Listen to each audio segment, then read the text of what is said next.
স্বপ্নে দেখি নাই গো ভুলিব কেমনে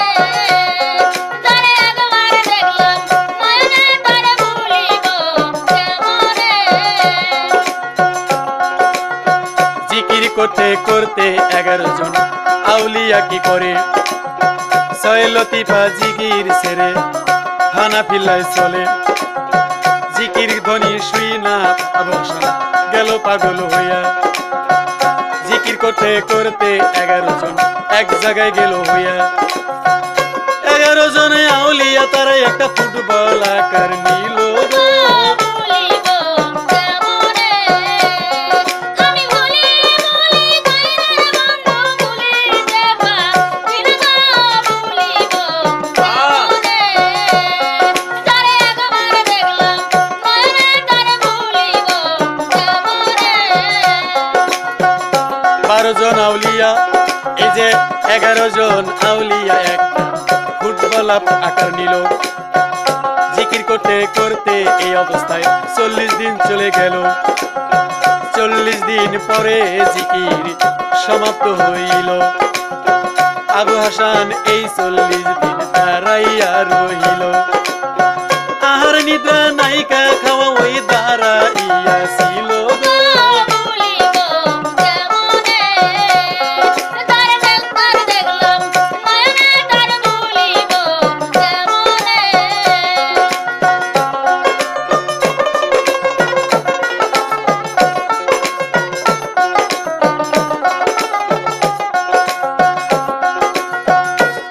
ওই 11 জন আউলিয়া একটা ফুটবল আকার হয়ে যখন জিকির করতেছে আবু হাসান ওইখানেই দাঁড়িয়ে আছে একেবারে 40 দিন আহার নিদ্রা খাওয়া ঘুম কোনো কিছুই নাই ওই ধান্দা ওই ধ্যানের মধ্যে ওই নামের সুদা খেয়ে আবু হাসান শুনতেছে আর অঝর নয়নে কাঁদতেছে যে আমি 7 বছর বয়স থেকে নামাজ পড়লাম কোনোদিন কাঁদলাম না আর আজকে তোমার একদিন গোপন এবাদতে শামিল হইয়া আমার ক্ষুধার পিপাসাটা দূর হয়ে গেছে এই নাম শুনেই মনে হয় আমি দুনিয়ার কোনো খানা খামো না এই নামটাই শুনে শুনে আমার রুহুকে আমি তাজা রেখেছি যাক আজ থেকে দুনিয়ার মাদ্রাসায় লেখাপড়া করব না এদের মাহফিলটা শেষ হলে আমি এই মাদ্রাসা এদের ডিপার্টমেন্টেই ভর্তি হমু এদের এখানে ইবাদত বন্দেগী সারা জীবন কাটায় দেবো বিয়ে শাদিও করবো না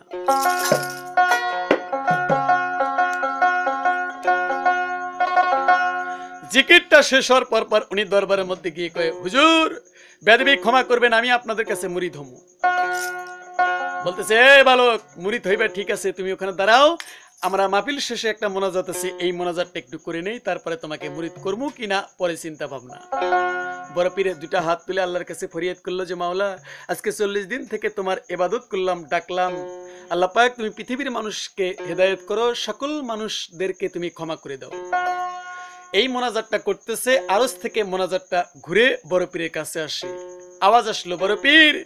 তোমার মোনাজাত আজকে আল্লাহর দরবারে কবুল হইব না বড় পীর বলতেছে কেন বলে তোমাদের দরবারে একটা ছেলে আইছে এই ছেলেটি পিতামাতাকে না পেয়ে এসেছে তার পিতামাতা 40 দিন থেকে ছেলের জন্য অনাহারে আহার নিদ্রা খাওয়া বাদ দিয়ে মায়ে গেটের পারে দাঁড়ায় আছে ছেলেটির জন্য আর 1 ঘন্টা পরে ছেলেটির মা ছেলেটিকে না পেয়ে মরে যাবে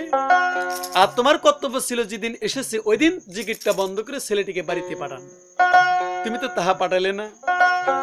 এই কারণেই তোমার আজকে ইবাদত কবুল হইব না তুমি দায়িত্বশীল তুমি দায়িত্ব পালন করলে না বড় পীর কয় ও এই ছেলে তুমি আমাদের ডিপার্টমেন্টে ভর্তি হইবা বলে জি বলে যাও তোমার পিতা মাতার কাছে অনুমতি নিয়ে তারপরে এসো তোমাকে আমরা মুরিদ করব আবু হাসান কয় সর্বনাশ পিতা মাতাকে তো আমি কয়ে আসি নাই বড় পীর কয় বাবা তোমার পিতা মাতার কাছে অনুমতি নিয়ে আসো তোমাকে আমরা বায়াত করব ওই কান হইতে আজকে আবু হাসান পথেই বিদায় নিল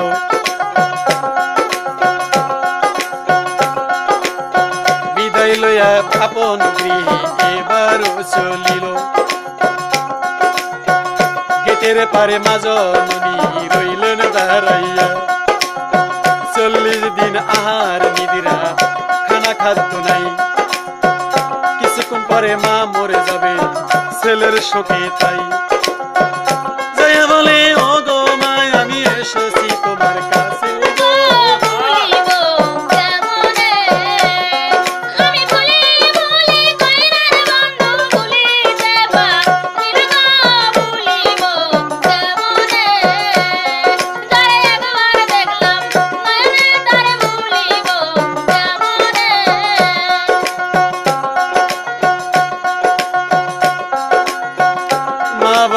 প্রাণের ছেলে কোথায় ছিলা তুমি 40 দিন দেখলাম না বাবা বিষয়ে বলো মোরে আবু হাসান কয় জঙ্গলের কথা বলে আর যাইতে দেবে না মিথ্যা কথা তাও আমার কাছে বলা যাইব না মাগো বলবো পরে মায়ে বলল যে ঠিক আছে ছেলে পরে বলবে এবার ডাইকা লইয়া বাড়ির ভিতরে মা ছেলে দুজন খানা খাইলো গো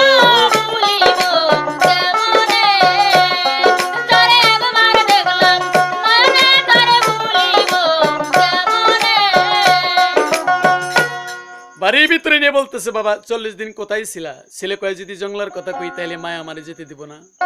মাগো কোথায় ছিলাম পরে বলমুনি এখন বলার সুযোগ নাই খানাটা খাওয়াইলেন এই মালিক সদাগর ঘরে ফিরছে খুঁজে খুঁজে এসে বলল বিবি আমাদের ছেলে কি এসেছে বলে হ্যাঁ ছেলে এসেছে কোথায় ছিল তা বলে নাই পরে আমাকে বলবে স্বামী স্ত্রী দুজন বিছনার মধ্যে শুয়ে বুদ্ধি করলো ছেলেটি মনে হয় কোনো মেয়ের প্রেমে পড়েছে এই কারণেই 40 দিন ছেলেটা বাড়ি থাকলো না তো বুঝেছি একটা বুদ্ধি করা যায় ছেলেটাকে বাড়িতে রাখার বুদ্ধি করার একটা উপায় আমরা বের করি বলে কি উপায় স্বামী বলে ছেলেটিকে একটা বিয়ে দেই বিয়ে দিলে এই ছেলেটি স্ত্রীর মহব্বতে আর ঘরের বের হবে না তাই এটাই একমাত্র ঠিক তো অন্যের মেয়ে এনে লাভ নাই যেহেতু সে আমাদের পালিত পুত্র আমাদের যে কন্যা সানিয়ারা খাতুন আছে তার সঙ্গেই বিয়ের প্রস্তাবটা দেওয়া হোক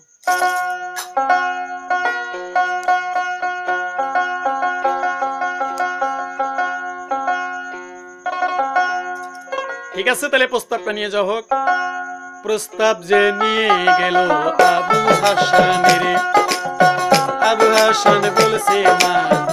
বলিব কেমনে কার বিয়া কে করিবে আমায় কবুলিয়া আবু হাসানের মা বলে বাবা পাত্রী আছে গিয়া তোমার বোন সানিয়ারাকে তুমি বিয়ে করো বিয়ে গো। ভুলিব কেমনে আমি ভুলি ভুলি দয়ার বন্ধু ভুলিতে পারি না ভুলিব কেমনে তারে একবার দেখলাম নয়নে তারে ভুলিব কেমনে ছেলেটির কাছে গিয়ে বলতেছে বাবা তোমার বিয়ে করতে হবে বলে মাগো আমি তো ইনকাম জানি না আমি বিয়ে করে কি করবো বলে বিয়ে করো ইনকাম করা লাগবে না বাবার ধন সম্পদ অনেক আছে কয় মাগো বিয়ে করব মেয়ে কই কোথায় বলে মেয়ে তোমার বোন সানিয়ারা খাতুন বলে সি সি সি আমি আপন বোনকে বিয়ে করতে পারি বলতেছে বাবা আপন বোন তো না তোমাকে আমরা পয়রা পাইছি নির্জন কারণে সেইখানেতে মানুষ ছিল না নদীর দ্বীপ সরেতে ওইখান থেকে তোমার বাবা আনছে কুড়াইয়া এবার ছোট থেকে তোমায় আমরা যাইতেছি পালিয়া কথা শুনে দুঃখ মনে আবু হাসান কইল আমার পিতা মাতাকে বা তোমরা একটু বলো গো ভুলিব কেমনে তারে একবার দেখলাম নয়নে তারে ভুলিব কেমনে মাগো তাহলে আমার পিতা মাতাকে কয় বাবা তোমাকে নির্জন বনের মধ্যে পড়ে পাচ্ছি পিতা মাতাকে আমরা বলতে পারবো না আল্লাহই ভালো জানি তখন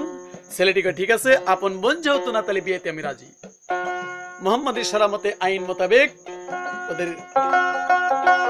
সানিয়ারা খাতুন আবু হাসানের বিবাহটা হয়ে গেল বাসর সজ্জায় চলে গেল এই বাসর সজ্জার ভিতরে সানিয়ারা গিয়ে বসলো আর মনে মনে কয় আমার জ্ঞানী গুণী একজন বুদ্ধিজীবী একজন ভাই আপন ভাই না বিদায় আজকে স্বামী রূপে তাকে পাইলাম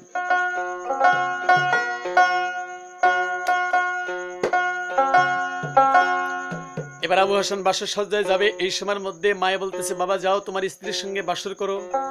গেট দরজার কাছে যখন গেলেন তখন এই বাবুল পাহাড় থেকে ওই রাত্রেই জিকিরটা আবার শুরু হয়েছে ওই জিকিরের ধ্বনিটা আবার আবু হাসান শুনলো শোনার পর বিবিকে ডাক দেখায় বিবি এই মুহূর্তের জন্য আজকে আমি বাসর করতে পারবো না কারণ বাবুল পাহাড় থেকে আমাকে ডাকতেছে আমি তো বায়াত পড়ি নাই